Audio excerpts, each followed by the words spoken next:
Well, welcome to CUSP. This is a place that is trying to help change the world because we are on the cusp of change and we need to help students become professionals in this area. That's what our Masters is about.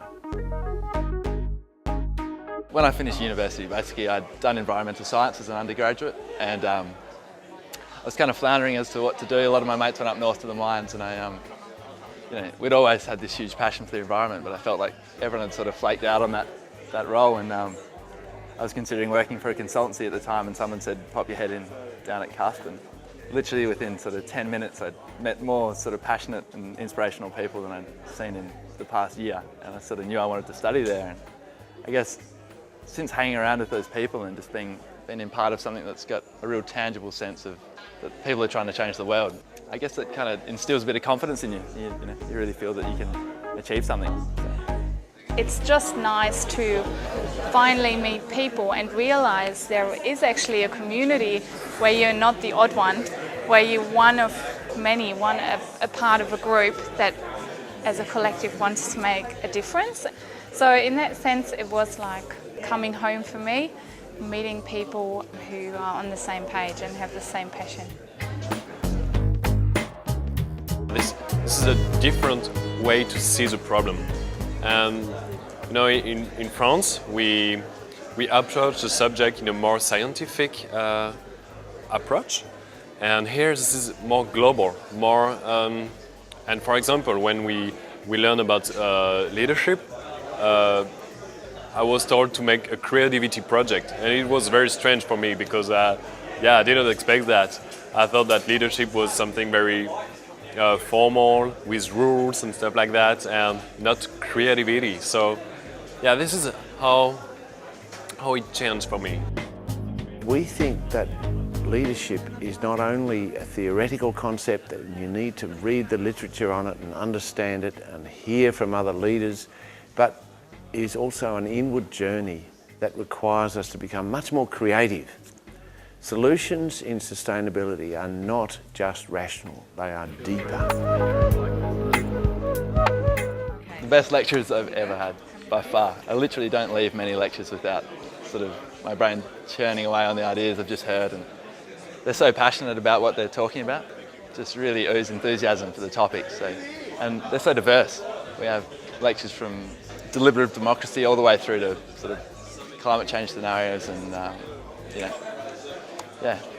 even philosophy. It's made a massive difference to my life. I mean, at the very surface level, physically, I'm more healthier than I've been in a decade, and my career has really blossomed now in terms of strategy and sustainability assurance and services to a whole heap of sectors. So that's essentially not-for-profit, government and the private sector.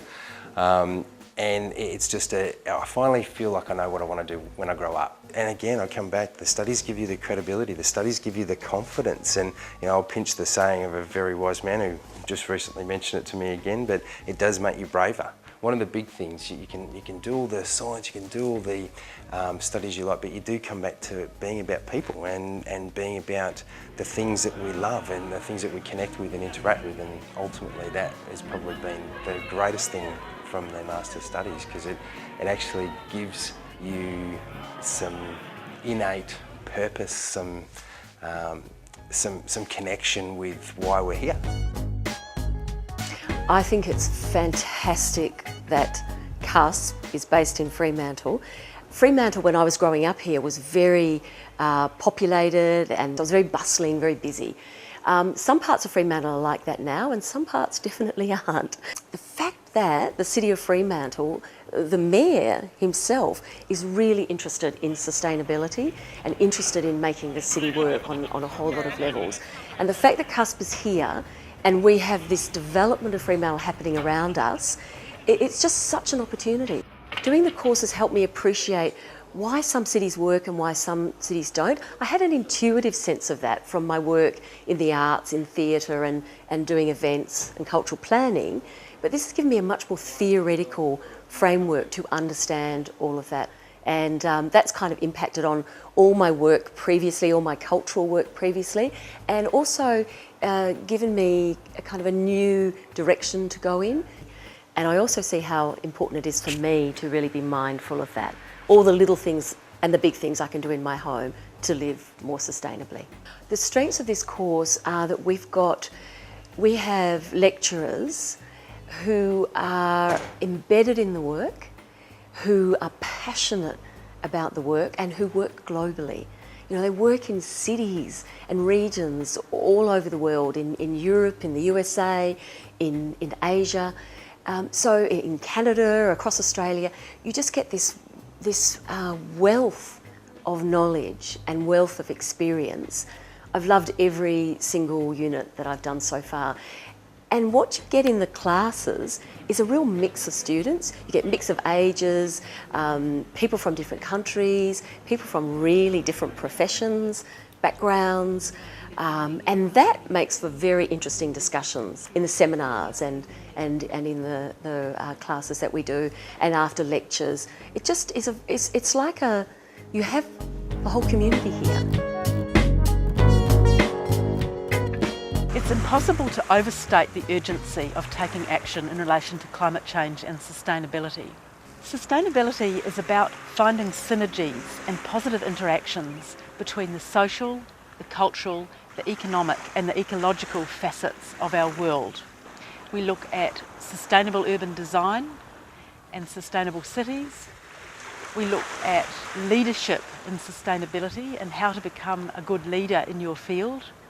We look at sustainable coastal management, and we also generate a range of tools such as deliberative democracy and community engagement, which allow you to engage better with the community at large in the course of your professional work. I trained originally as an engineer, and although I found it really interesting being an engineer, I found it was lacking something. I guess coming from that hard engineering background, I'd had a very linear focus, a very hard mathematical focus about solving the problems that confront me, my society and the organisations I work in.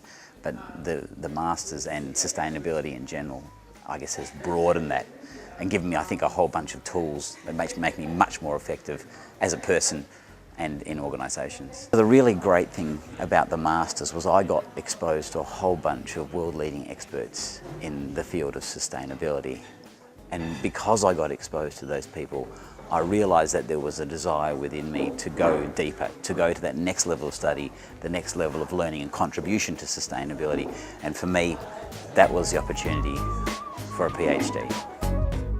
Climate change is just demanding so much more of us to do it quicker. We've now got a timeline. We've got to get 80% of the carbon out of our economy, world economy, by 2050. So the next generation of professionals have to be able to do that. Who are they going to turn to? You need to have a Masters from CUSP to help. Look, I guess if you've got any inkling that you want to have a positive impact on the world and you just want to change things, just poke your head in here and I think you'll pretty instantly pick up on that kind of vibe that's really quite rich down here. People are passionate about making a difference.